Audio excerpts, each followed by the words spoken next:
Hi again, everybody. Welcome back to the Columbus School of Chinese here in Columbus, Ohio.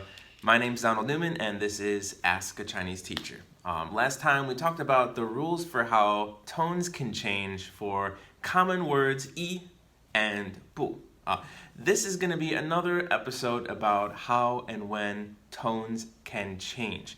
Specifically, we're talking about one of the four tones, the third tone, how that sounds when it's by itself, how that sounds when it's paired with other words, paired with other tones together. Right? If you remember, way back at the beginning of this series, we talked about the differences between the first, second, third, and fourth tones individually. Right? So a third tone, if you remember, is the one that dips. It starts relatively low in your register, then goes all the way down to the very bottom of what you're comfortably producing and kind of comes back up again, right?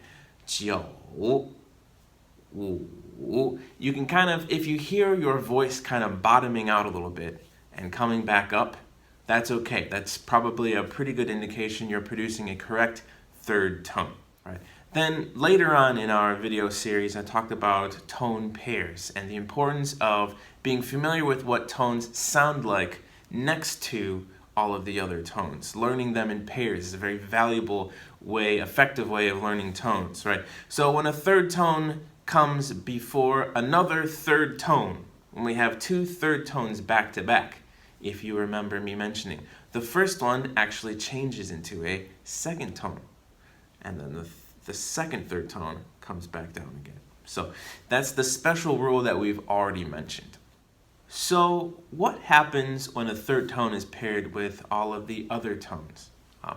You might remember me mentioning in that previous video that a third tone just wants to go down and stay there. It doesn't have to rise back up again.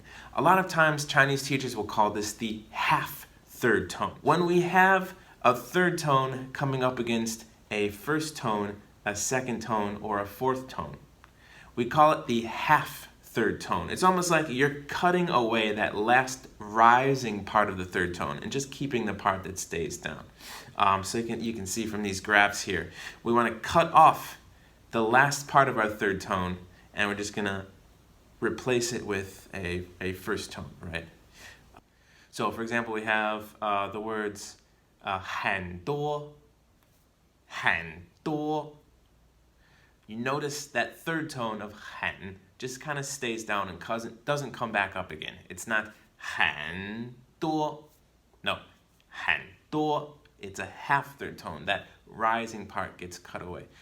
Moving on, same thing with a third tone to a second tone combination. That second tone is the one that rises. So we just want the third tone to stay down, let the second tone rise. We're going to cut off that part of the third tone that's supposed to rise at the end.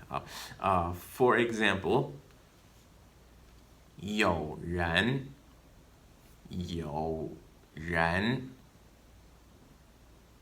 取得. You notice I keep that third tone down. I cut away, once again, I cut away that last part of the third tone that rises. I let the second tone do that. Same thing with our third tone going into fourth tone. We just want the beginning part of that third tone, just making it low, cutting off the part that rises, and the fourth tone will come back down again. For example, 我看. I see 我看. 我 just stays down.